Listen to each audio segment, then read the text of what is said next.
Greetings, welcome to the Growth Mindset module. Now before you watch this video module or review the slides, it is imperative that you first do the activity that goes along with this particular lecture. And the activity is called, What is Your Mindset? So please pause or stop the lecture, take the short survey, figure out your mindset, and then return to this lecture. Thank you.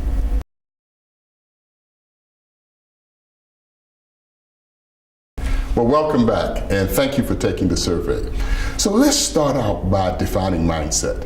Mindset is a mental attitude that determines how you will respond to a situation.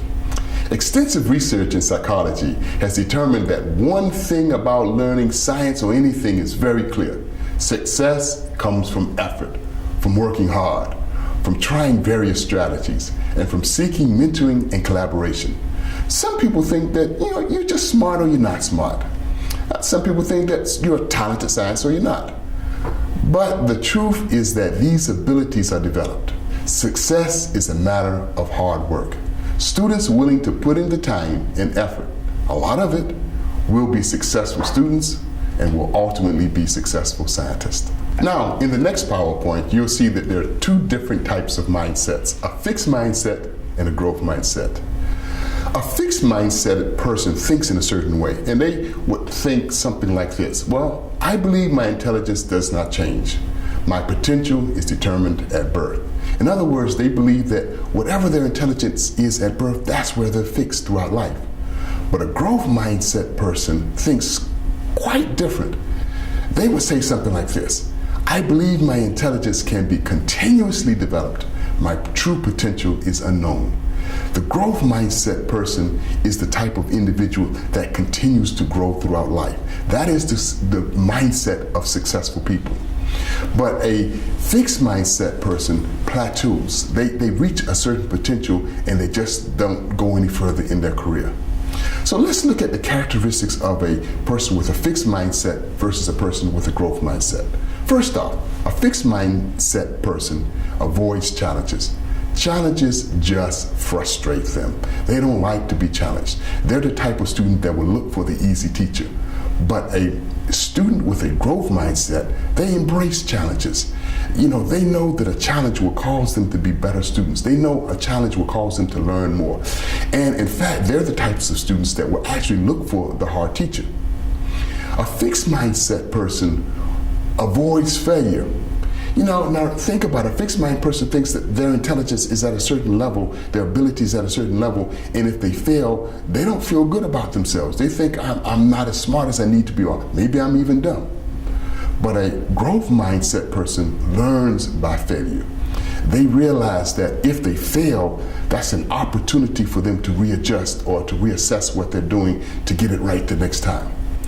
Let's look at an example of a very successful person. Michael Jordan, basketball player. Some people say he was the best basketball player of all times. He had the highest average score in the NBA for any one season. In fact, ESPN said that he was the greatest athlete in North America in the 20th century. Michael Jordan said this, and I quote, I've missed 9,000 shots. I've lost 300 games.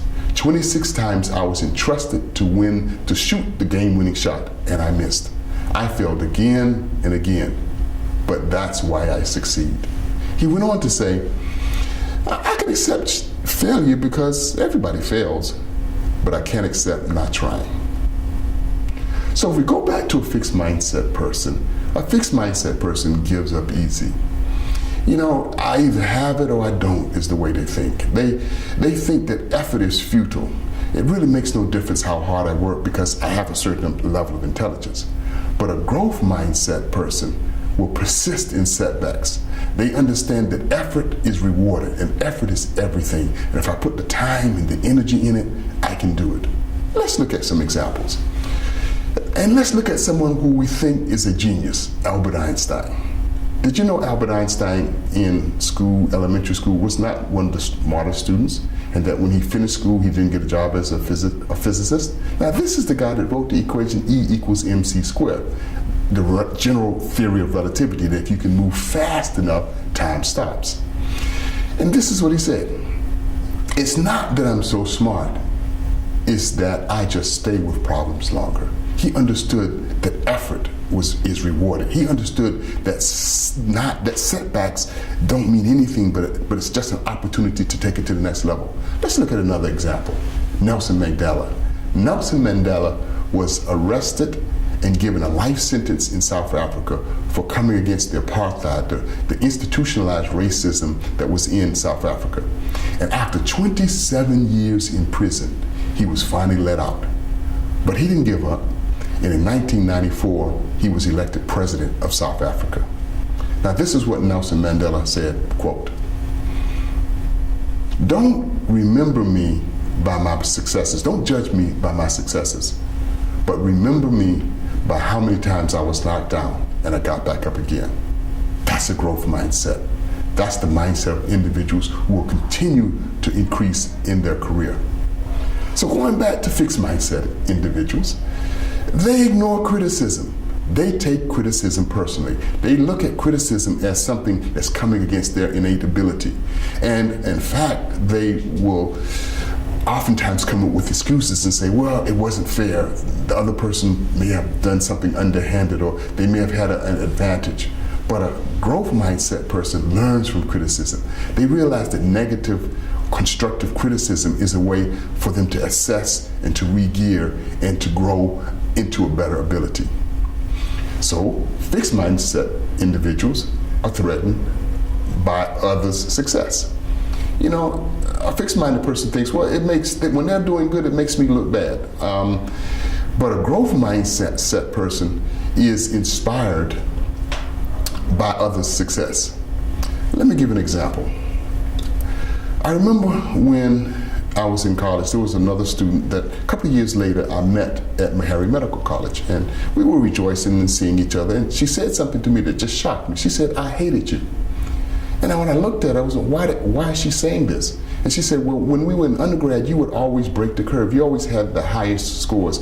But I realized in time how hard you studied, and that inspired me, and now I'm in Meharry Medical School. Now, the good news is you can change. You can change from a fixed mindset to a growth mindset. And it's all wrapped up in one word called neuroplasticity. Neuroplasticity is the brain's ability to reorganize itself by forming new neural connections throughout life. Your brain is adaptable and pliable like soft plastic. It is not hardwired or fixed. It can be actively rewired. Your emotions, your habits, your traditional ways of thinking and doing creates well-established neural pathways or connections in your brain. The more you think in a certain way, you strengthen these neural pathways. And thinking that way in the future becomes easier and natural, thus creating your aptitudes and your behaviors. If you choose to change and think about something differently, learn a new task, or embrace a different emotion, you create new neural pathways. If you keep using these new neural pathways by continuing to think differently, do a different task, or embrace different emotions, this new way of thinking and doing becomes second nature. New attitudes, behaviors are consequently developed. With these new nature or way of thinking, the neural pathways for the old unwanted way of thinking gets less used and weakened. In other words, you just don't think or behave in the old ways you used to. This process of rewiring your brain or by forming new neural pathways and weakening old ones is neuroplasticity in action. This is how you change.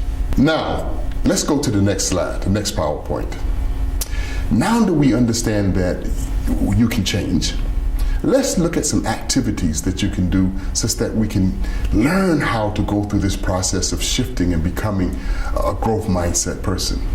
You've taken the assessment, and in the assessment it said that you were either a strong growth mindset, or you were a growth mindset with some fixed mindset, or you were fixed mindset with some growth activities, or you were a strong fixed mindset. It doesn't matter what it said. The question is, do you think this is accurate? Now, where in your life can you recognize fixed mindsets, and where are you demonstrating a growth mindset? In answering this question, I want you to really be specific.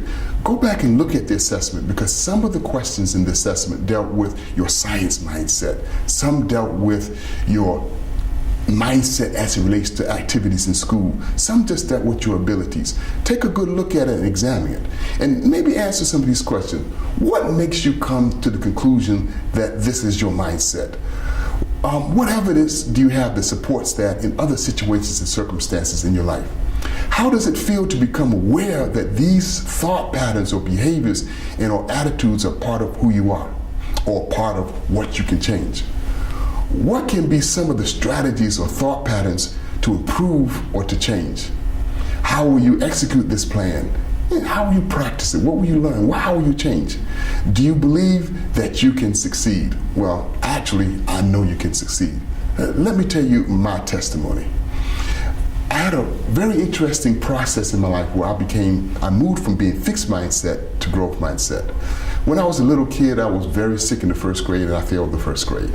And it kept me back as I mixed several months. But in my mind, I just wasn't smart. And it was okay with me because I was a little kid and I didn't care about school that much, but I just wasn't smart. So I went from grade to grade, and I remember in the 7th grade, the teacher asked me to stand up and read a paragraph. I couldn't get through the first several words of the first sentence. I was functionally illiterate in the 7th grade. But there was something that happened in my life because I just wanted to be a football player. That was my goal. I wanted to be a great football player. But when I went out for football in high school, I really wasn't any good. So my desire to be a great football player was so strong, I exercised year round. I lifted weights, I ran. And by the time I graduated from high school, I actually was honored All-Albemarle, one of the top football players in the northeastern section of North Carolina. And I learned something. I learned that if I worked hard, if I exercised, that I could actually do anything that I wanted to do. I remember one day, just before going off to college, I was talking to my father. We were in the car. And I said, you know, Daddy, I'm going to go to college and I'm going to be an honor roll student. He almost stopped the car. He was so shocked. But when I went off to college, I had a good time in college, but I studied hard. I worked hard. And when I graduated, I had the 14th highest GPA out of a graduating class of 400 to 500 students. I learned that if you work hard, you can be successful. I went on to receive a PhD. I became a successful scientist with millions of dollars of grant money. And I'm presenting you this story that you may also learn from the activities of others that come before. Now let's continue to look at how you can develop a growth mindset. First, there are 3 important points. First, focus on the process. Praise your efforts during the process. Realize that hard work is the key to learn. When you're burning the midnight oil and you're studying, praise yourself and say, I'm doing it. I'm burning the midnight oil. I'm becoming successful. I'm rewiring my brain. The second point is view challenges as opportunities. Remember, failure, criticism, and hard times are just fantastic opportunities to grow and to learn. Face your setbacks. Realize that setbacks are just great opportunities to be able to move ahead. Think about Michael Jordan and his setbacks. Third point is saying is believing. Say it again and again and again until you start to rewire your brain. Continuously remind yourself about the success that you will have with a growth mindset. Remember to tell yourself and others, you can change your intelligence. Now let's look at new ways we might choose to think. Instead of thinking, this class is hard, try thinking or saying, this class will take more time. I remember when I was an undergrad, I refused to ever call a class hard. Some classes, like P-Chem, just took more time. Instead of thinking, I'm ready to give up, try thinking and saying, I'll go about it in a different way. Reset everything, move about doing it in a different way. Instead of thinking this is a mistake, I made a mistake, try thinking and saying, mistakes help me learn. And remember, saying is believing. Instead of saying, I can't do this, why not say and think, I'm going to rewire my brain. I'm going to do it. Instead of thinking, I'm tired, it didn't work, try thinking, try saying, well, I'm going to try plan B. Instead of saying I'm not smart enough, say I will persist and I will learn. Instead of thinking, well, my classmate did this and I don't know how to do it, Try thinking and try talking to your classmate and say, well, let me learn with you. Let me work and collaborate with you instead. I want to leave you in this whole growth mindset lecture with a quote from President Barack Obama, who truly is a growth mindset person. Change, he says, will not come if we wait for some other person or some other time. We are the ones we've been waiting for. We are the change that we seek. Remember, you can change. You are successful, and you will be a great scientist one day. Thank you.